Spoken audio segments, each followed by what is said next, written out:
Então, meu nome é Dalia Paula Boico, eu sou residente do primeiro ano de terapia intensiva e para mim ficou o tema de antibióticos. Principalmente para gente que trabalha dentro da UTI, antes da gente começar a falar dos antibióticos em si, eu acho que é importante a gente falar um pouquinho do uso racional dos antibióticos, porque a gente demanda de muito uso disso dentro da unidade de terapia intensiva. Então, em relação ao uso racional do antibiótico, a gente, a gente teve um aumento da prevalência de infecções dentro do ambiente de UTI e cerca de 70% dos pacientes internados em UTI eles vão apresentar algum tipo de infecção bacteriana durante o internamento, seja por causa da complexidade desses pacientes, assim como do alto consumo de antimicrobianos dentro desses ambientes. Aqui ele mostrava um fluxo no livro de Medicina Intensiva da USP, que ele compara em relação à mortalidade, comparando um tratamento adequado e o tratamento inadequado. Então, em relação ao tratamento adequado, seria iniciar com o uso precoce de antibiótico, saber muito bem os dados da flora local, né, do ambiente, tanto do paciente quanto do ambiente, um aspecto inicial amplo, fazer uma otimização da prescrição e descalonar o antibiótico sempre que possível e assim que for possível, não deixar o paciente muito tempo com o uso do antibiótico. E o que acabaria levando a um tratamento inadequado e aumentando a mortalidade do paciente seria, às vezes, deixar de prescrever um antibiótico fazendo um tratamento mais tardio, não ter o conhecimento da flora local, assim como do uso prévio de antibióticos do paciente ou da flora do paciente, e não fazer o descalonamento correto do antibiótico. Então, as causas de terapia inapropriada entram, a principal é os patógenos multiresistentes, que cada vez mais eles acabam entrando no nosso ambiente. Antes a gente encontrava esses tipos de patógenos somente em infecções nosocomiais, mas agora as infecções adquiridas na comunidade também vêm vindo apresentando esses patógenos multiresistentes. Outra causa seria a exposição a antimicrobianos. Hoje em dia, o uso de antibiótico está muito mais do que era antigamente, é um uso mais indiscriminado. O uso inadequado de antibióticos, uma exposição prévia, como eu já comentei antes, a gente saber a flora do paciente, tanto do paciente quanto do ambiente, iniciar sempre com antibiótico de amplo espectro, para poder descalonar depois e guiar mais, escalonar mais direto com a cultura do paciente. O que a gente pode fazer de soluções em relação à exposição prévia?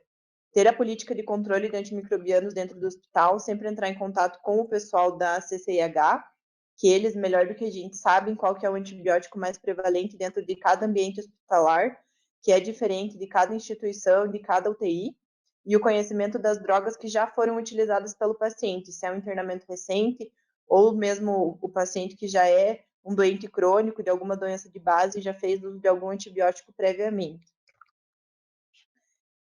Avaliar bem a duração de hospitalização e alguma internação prévia do paciente. Acaba aumentando o risco de colonização. Os pacientes que tiveram alta recente de ambiente hospitalar podem estar colonizados e a passagem pelo UTI nos últimos 180 dias é o fator de risco direto para a colonização dos pacientes. A presença de dispositivos invasivos. O acesso venoso central é responsável por 87% das infecções primárias de corrente sanguínea, por isso a importância da gente sempre estar vendo quantos dias o paciente tem de acesso, se tem a ver, por exemplo, o paciente ter aumentado o uso de droga vasoativa ou ter tido febre com dias de acesso. A ventilação mecânica é responsável por 86% das infecções dentro da UTI, por isso também a importância da gente sempre estar checando, ver se tem acúmulo, ver se o traquear está correto, sempre em conjunto com a físio, com a fono, nas visitas multidisciplinares que a gente tem na UTI todos os dias. O uso de sonda vesical. A sonda vesical é responsável por 95% das infecções de trato urinário nos pacientes. Então, sempre ver se é necessário o paciente estar com essa sonda vesical, retirar o quanto antes possível. Avaliar também a flora microbiana local. Ter um conhecimento, ele vai aumentar a probabilidade do tratamento apropriado e mais certeiro. Isso a gente vai ver com os dados da instituição, como eu já comentei antes, com o pessoal da infectologia de cada hospital. E agora a gente vai falar um pouquinho das classes dos antibióticos. Aqui ele apresentava um esquema que ele coloca cada antibiótico e o seu sítio de ação, de mecanismo de ação. Então, tem antibióticos que vão agir na parede celular, como os beta-lactâmicos, alguns agem direto na membrana, outros vão agir na síntese de purinas, mas isso eu vou especificar dentro de cada classe. Então, começando pelos beta-lactâmicos, eles vão ter uma atividade bactericida. O mecanismo de ação deles está relacionado com a capacidade de interferir na síntese do peptídeo glicano. E os principais mecanismos de resistência vão ser a produção inibindo a produção de beta-lactamases, a modificação das estruturas das proteínas ligadoras da penicilina e a diminuição da permeabilidade bacteriana através de mutação e modificação nas purinas. Então, as penicilinas, que estão dentro dos beta-lactâmicos, são uma das subclasses, né? As indicações clínicas é principalmente em pneumonias, otites e sinusites, nas faringites, algumas infecções cutâneas e meningites, não tão graves e severas, infecção do trato do aparelho reprodutor, usado também em endocardite bacteriana e em algumas profilaxias. Então, dentro das penicilinas, nós temos as benzilpenicilinas, ou as penicilinas naturais, né? Que ali entra a penicilina cristalina ou aquosa, que ela é de uso exclusivo endovenoso, tem uma meia-vida curta, ela tem a capacidade de ultrapassar a barreira hematoencefálica, então pode ser utilizada em tratamento de infecção do sistema nervoso central. Ela é eliminada rapidamente em cerca de 4 horas. Aí a penicilina G-procaína, ela é de uso exclusivo intramuscular, e ela está conectada à procaína, que ela acaba retardando o pico máximo do antibiótico, da penicilina. Então, ela aumenta o nível sérico até por 12 horas do antibiótico. Aí, a penicilina G-benzatina. Ela também é de uso intramuscular, é uma penicilina mais de depósito, ela atinge os níveis séricos dela até em 15 a 30 dias. E a penicilina V, que ela é de uso VO, e ela pode ser usada como terapêutica sequencial. Quando o paciente está internado e está usando alguma das outras penicilinas e o paciente está indo de alta, se a gente quiser passar terapia para via oral, pode ser utilizada essa penicilina V. Aí, dentro das penicilinas ainda, a gente vai ter as aminopenicilinas, que elas são penicilinas semissintéticas, têm um espectro de ação um pouco mais amplo do que as benzilpenicilinas, e os principais representantes é a amoxicilina e a ampicilina. Aí as penicilinas resistentes às penicilinases. O principal representante que é de nosso uso contínuo é a oxacilina. Ela é de uso endovenoso, ela tem metabolização hepática e é excretada por via renal. As penicilinas de amplo espectro, as resistentes a penicilinases de amplo espectro, que são as carboxipenicilinas e as ureidopenicilinas, que já são penicilinas um pouco mais atuais. Além disso, a gente vai ter as penicilinas de amplo espectro, que estão associadas aos inibidores de beta-lactamase. A gente tem o clavulin, que é a amoxicilina com ácido clavulânico, que ela pega principalmente S. aureus, a Haemophilus influenza e o M. catarrhalis. A ticarciclina com ácido clavulânico é mais para pseudomonas aeruginosas. A ampicilina subactam é mais para S. aureus, a Klebsiella e alguns anaeróbios. E a piperacilina e o subactam, ele não tem nenhuma grande vantagem em relação às demais associações, então se a gente puder usar os outros, pode ser usado, não precisa ser ela. De efeito colateral das penicilinas, a gente vai ter reações de hipersensibilidade, algumas manifestações cutâneas, toxicidade renal hematológica e neurotoxicidade. Aí, em relação, dentro dos beta-lactâmicos ainda, a gente vai ter as cefalosporinas. As cefalosporinas de primeira geração, elas são mais específicas para os cocos gram-positivos, E. coli, elas podem ser usadas durante a gestação, que é uma das vantagens dela. Podem ser usadas também no combate ao áudio sensível à oxacilina ou a streptococcus, e os principais representantes são a cefazolina e a cefalexina. As cefalosporinas de segunda geração, elas vão ter maior atividade contra o Haemophilus influenza, ao catarrhalis, a Neisseria meningitidis, a Neisseria gonorrhea e os principais representantes que a gente tem e são de nosso uso é a cefuroxima e a cefoxitina. As cefalosporinas de terceira geração, elas atuam mais em gram-negativos facultativos, principalmente o streptopneumone, e as principais representantes vão ser a ceftraxona e a ceftazidima. E as de quarta geração vão agir mais nos micro-organismos antipseudomonas, nos estáfilos sensível à oxa, e o nosso principal representante é o cefepime. Então, conforme vão passando as gerações, o espectro vai diminuindo e as cefalosporinas vão sendo sensíveis a micro-organismos um pouco mais potentes. Aí, ainda dentro dos beta-lactâmicos, a gente tem os carbapenêmicos. Eles são de uso endovenoso ou intramuscular. Eles são excretados por via renal.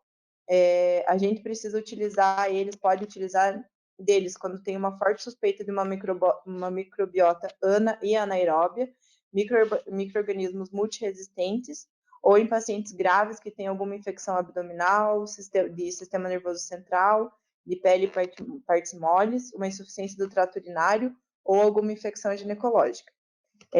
Geralmente eles não apresentam efeitos colaterais importantes e os principais exemplos que a gente tem e a gente usa é o imipenem e o meropenem.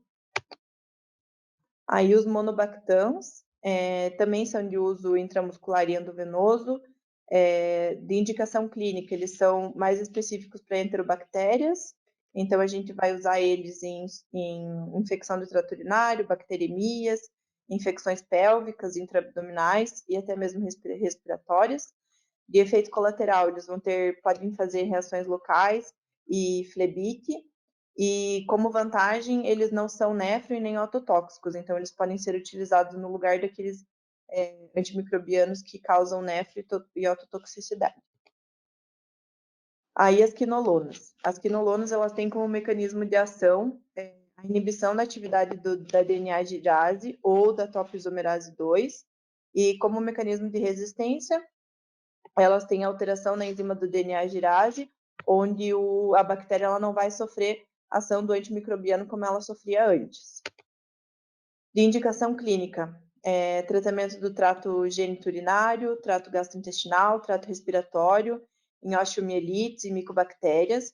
O espectro de ação dela, a maioria dos bacilos gram-negativos são sensíveis a elas, e os principais exemplos é o ciprofloxacino, levofloxacino e o moxifloxacino. Aí os glicopeptídeos. Os glicopeptídeos eles têm como mecanismo de ação a inibição da síntese de peptídeo glicano, alteração da permeabilidade da membrana citoplasmática ou interferência na síntese do RNA citoplasmático. Como mecanismo de resistência, as bactérias podem ter alterações genéticas que acabam diminuindo o tropismo da droga pelo micro-organismo em questão. O principal representante dos glicopeptídeos é a vancomicina. O espectro de ação, ela age mais em estáfilo resistente à oxacilina e ela também pode ser uma alternativa aos beta-lactâmicos nos pacientes que são alérgicos a eles.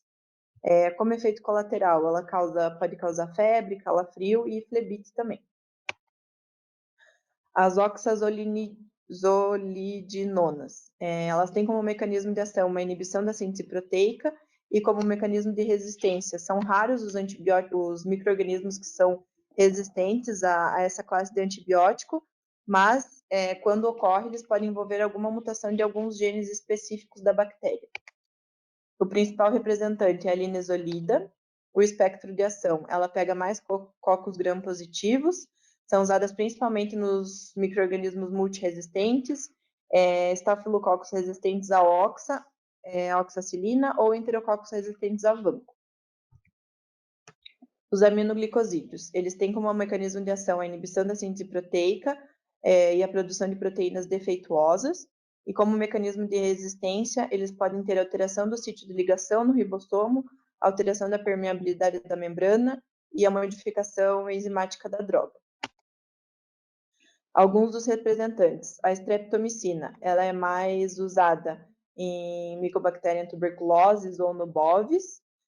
A gentamicina é mais em bacilos gram-negativos e na Pseudomonas aeruginosa. A trobamicina não é tão utilizada e ela não tem um aspecto muito maior do que os outros representantes, que são mais comuns para a gente. E a amicacina, ela tem um maior espectro de ação entre os representantes do grupo, atua mais em bacilos gram-negativos resistentes à gentamicina.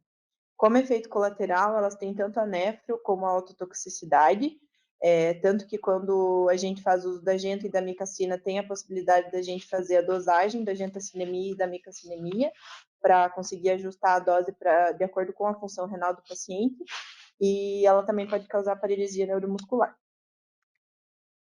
Em relação aos macrolídeos, tem como mecanismo de ação a inibição da síntese proteica, e como mecanismo de resistência, eles acabam diminuindo a permeabilidade da célula ao antibiótico, podem causar alteração no sítio também do receptor do ribossomo e causar inativação enzimática. Os principais representantes são a eritromicina, que ela age mais em bactérias gram-positivas, pode agir em treponemas, micoplasmas e clamídia. A claritromicina é mais específica para gram-positivos e a azitromicina é mais específica para gram-negativos, em particular para hemófilo influenza. De indicações clínicas, a gente pode tratar infecções do trato respiratório causadas por estreptos do grupo A, pneumonia por Staphylo pneumoniae, prevenção de endocardite, profilaxia de febre reumática e no tratamento de pneumonia por bactérias atípicas. Como efeito colateral, ela pode causar cólica, náusea, vômitos e diarreia.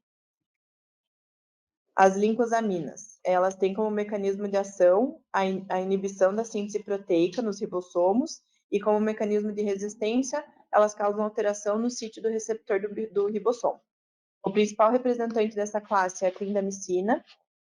Como indicação clínica, a gente pode usar ela em infecções intraabdominais, pélvicas e infecções pulmonares, principalmente causadas por anaeróbios gram-positivos ou gram-negativos, em infecções odontogênicas, sinusites e otites, e em erisipelas e infecções hepatimoles, naqueles pacientes que são alérgicos à penicilina, a gente acaba usando a clindamicina.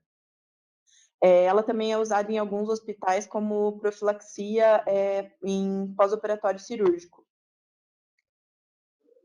Os nitroimidazólicos, eles têm como mecanismo de ação a liberação de compostos tóxicos e radicais livres que atuam no DNA, causando a sua inativação, e como mecanismo de resistência, são raros os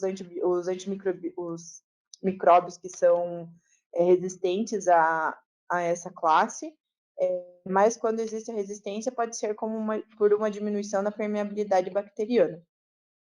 O principal representante dessa classe é o metronidazol. Como aspecto de ação, ele atua em bactérias anaeróbias estritas, como cocos gram-positivos, bacilos gram-negativos e bacilos gram-positivos.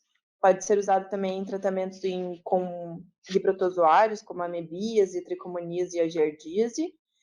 E tem como indicação clínica o tratamento de abscessos, num modo geral, bacteremia, infecção de partes moles e infecções orais, e a terapia inicial no tratamento da colite pseudomembranosa causada pelo Clostridium. No caso do metronidazol, é sempre importante a gente lembrar para os pacientes, não a gente, né, na unidade de terapia intensiva, porque o paciente vai estar no ambiente controlado, mas o metronidazol pode causar o efeito de sulfirão ou antabuse, que é quando o paciente faz uso de bebida alcoólica enquanto está fazendo o tratamento com antibiótico. Aí o cloranfenicol, ele é de uso restrito por causa dos múltiplos efeitos colaterais, de indicação clínica, é mais em enterococos resistentes a vanco ou salmoneloses, principalmente na febre tifoide, e de efeitos colaterais. Ele pode causar a síndrome do bebê cinzento, que é quando a gestante utiliza o medicamento durante a gestação, e pode causar também anemia aplástica. Em relação ao mecanismo de ação, ele causa inibição da síntese proteica e alteração da permeabilidade à droga. Aí as streptograminas, elas têm como indicação clínica estafilococos resistentes à oxacilina e os estáfilos com sensibilidade diminuída ou resistência a vanco, e tem como efeito colateral a flebite e alterações laboratoriais. Em relação às sulfonamidas, como mecanismo de ação, elas causam inibição do metabolismo do ácido fólico por um mecanismo competitivo E como mecanismo de resistência, elas podem causar mutação na bactéria, alterando a permeabilidade celular. Os principais representantes são o sulfametoxazol e a sulfadiazina. A sulfadiazina é utilizada em toxoplasmose, alternativa na malária pelo falciparum, sensível ou resistente à cloroquina. E também tem a forma da sulfadiazina de prata, que é usada em grandes queimados para evitar infecção secundária. Dentro também a gente tem o sulfametoxazol com o trimethoprim, que ele é usado em infecções do trato urinário, tanto altas e baixas, uretrites e prostatites agudas ou crônicas. Como efeito colateral, eles podem causar sintomas digestivos, náusea, vômito, diarreia e farmacodermias. Em relação às tetraciclinas, elas têm como mecanismo de ação a inibição da síntese proteica, como mecanismo de resistência, a diminuição do acúmulo da droga no interior da célula e, por ser um antibiótico muito utilizado no ambiente veterinário, isso acabou também causando uma maior resistência dos antimicrobianos dos micro-organismos a esse antimicrobiano. O principal representante é a tetraciclina e a doxiciclina. Tem como um aspecto de ação bem amplo, pode atuar em bactérias gram-positivas e negativas, ana e aeróbios, espiroquetas, rickétsias, micoplasma, clamídias e protozoários, e tem como efeito colateral reações alérgicas, alteração na cor dos dentes, principalmente quando usado em crianças, e tem também efeitos gastrointestinais.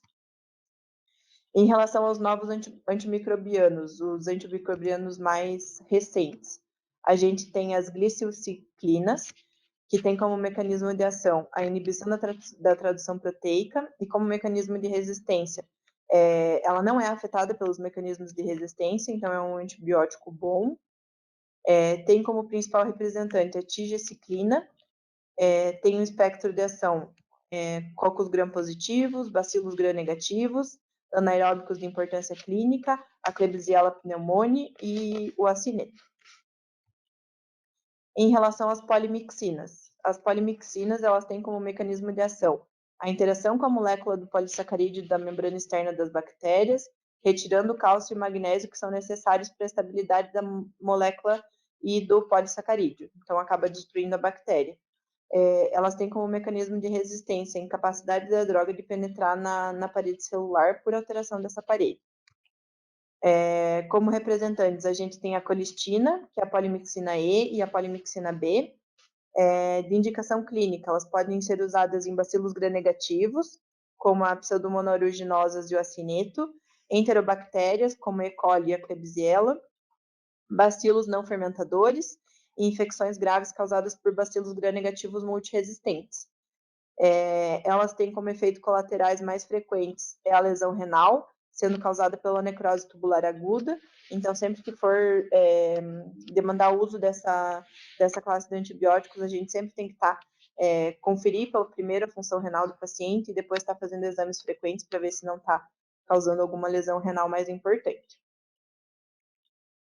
Acho que era isso, os principais antibióticos que a gente tem acesso. Tinham alguns outros antibióticos novos, mas que eles ainda não estavam disponíveis aqui, então eu acabei não colocando. Se tiverem alguma dúvida. Então,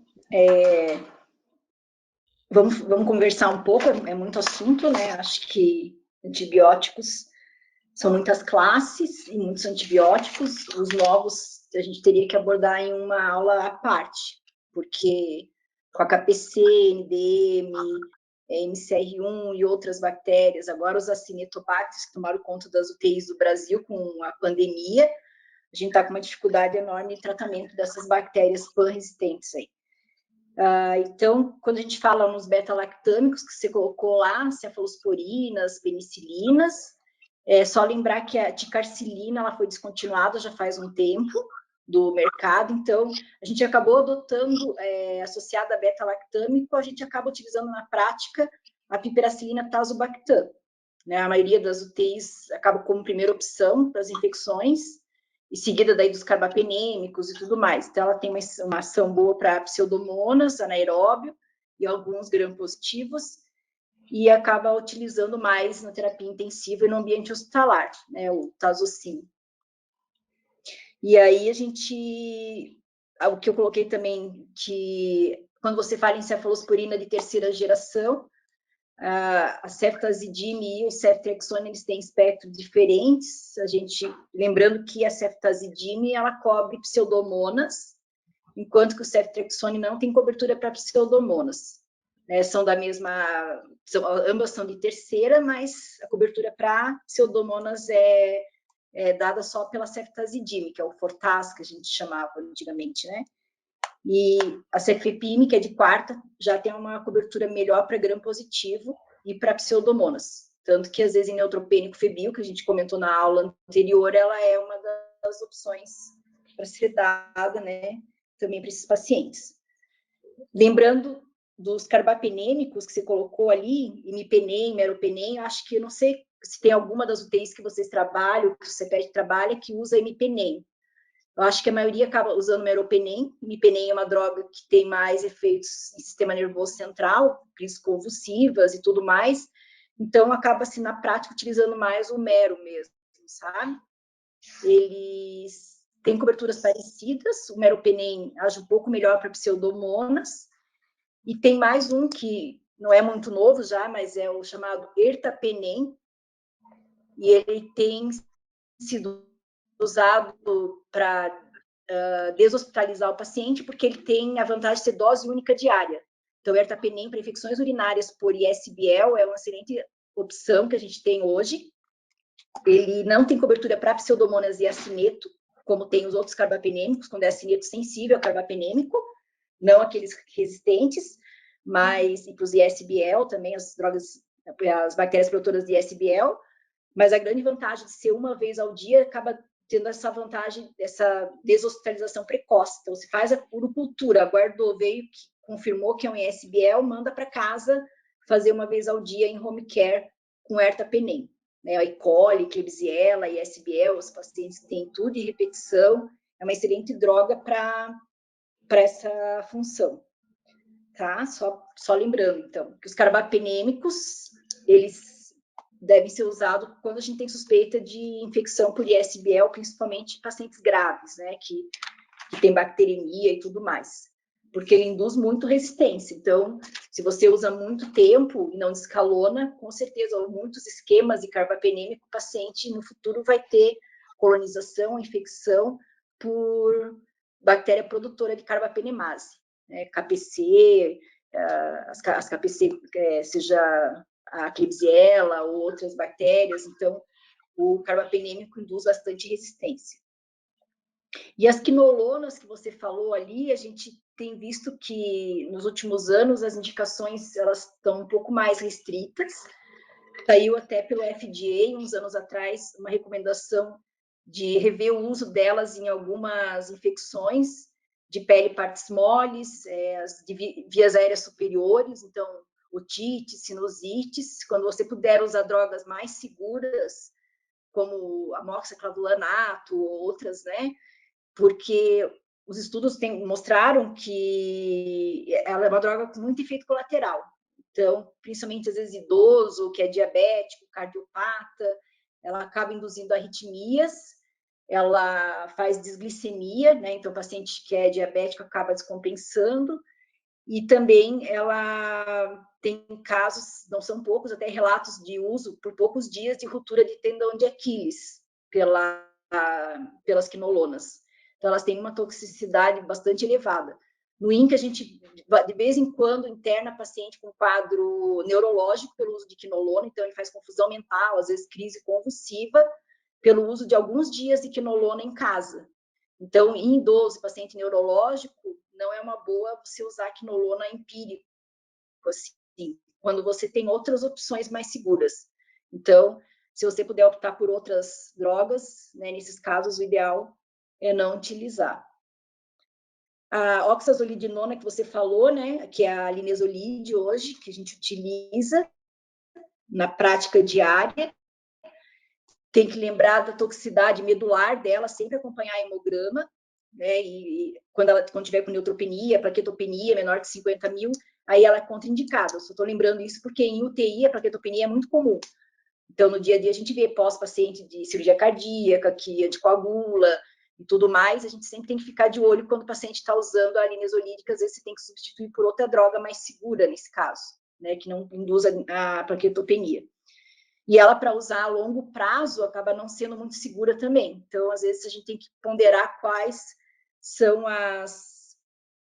a gente tem várias drogas hoje que têm a mesma cobertura, então, ela tem uma boa penetração pulmonar, então é pneumonia, eu quero cobrir MRSA. Então, ela é uma indicação boa, o paciente não tem plaquetopenia, não tem contraindicação, vamos usar a linezolide. Mas, se tiver, quais são as outras opções que nós temos hoje? A gente já tem cefalosporina com cobertura para MRSA, que é a ceftarolina, né? Então, a gente tem outras opções, e assim que a gente tem que fazer esse jogo. E aí, lembrar também do metronidazol, né, que você colocou ali, que a gente hoje acaba usando ele só em associação para Clostridium grave. A primeira opção é vancomicina, via oral, para infecção por Clostridium. E daí, se não responde, a gente associa vancomicina VO com metronidazol, né, o flagil endovenoso. O cloranfenicol, você citou ali, mas na prática diária a gente não usa, porque é uma droga muito tóxica, né? Então, anos atrás se usava bastante em pediatria e tudo mais. Acho que na prática a gente não tem mais muito sentido utilizar, porque tem drogas mais seguras, antimicrobianos mais seguros. E a tigiciclina, ela é um antibiótico que não é tão novo assim, ele já deve ter o quê? Acho uns 10 anos, pelo menos, mas ele em monoterapia não deve ser usado para pacientes de UTI grave, porque um estudo mostrou que em pacientes com bacteremia ele teve uma falha, né, uma mortalidade maior. Então, sempre utilizar em terapia combinada, e a gente tem feito uso dessa droga, da tigiciclina, em bactérias pan-resistentes. Então, os multi-R que é sensível a poli ou a mica, a gente tem feito um conjunto de associações. Então, a mica mais tigiciclina, polimedicina, então, nos Acinetobacter, que tem tido uma falha muito grande aos esquemas. Então, ela vem mais como terapia adjunta aí para associar nessas infecções por bactérias mais resistentes nos dias atuais. Então, acho que é isso. Os outros antimicrobianos mais novos seria mais uma aula à parte, porque aí fica uma coisa mais detalhada. Alguma dúvida que vocês têm? Então, acho que tem que ter em mente o que você quer cobrir, né? Então, se tem um paciente que você tem suspeita de infecção por gram positivo, você tem uma pneumonia, que é hospitalar, uma infecção urinária, geralmente você vai cobrir gram negativo, que tem resistência, né, um ISBL, quando o paciente está num quadro dentro de uma UTI. Se é uma infecção de pele, partes moles, você tem que cobrir gram positivo, né? Então você já vai para o lado da linezolide, da daptomicina, da vancomicina, se você tiver no teu hospital a vancocinemia. Então, vai depender muito do foco. Então, antes de você, né, atirar para tudo que é lado, você tem que definir qual é o foco que você quer tratar. Né? Definindo o foco, fica mais fácil coletando as culturas.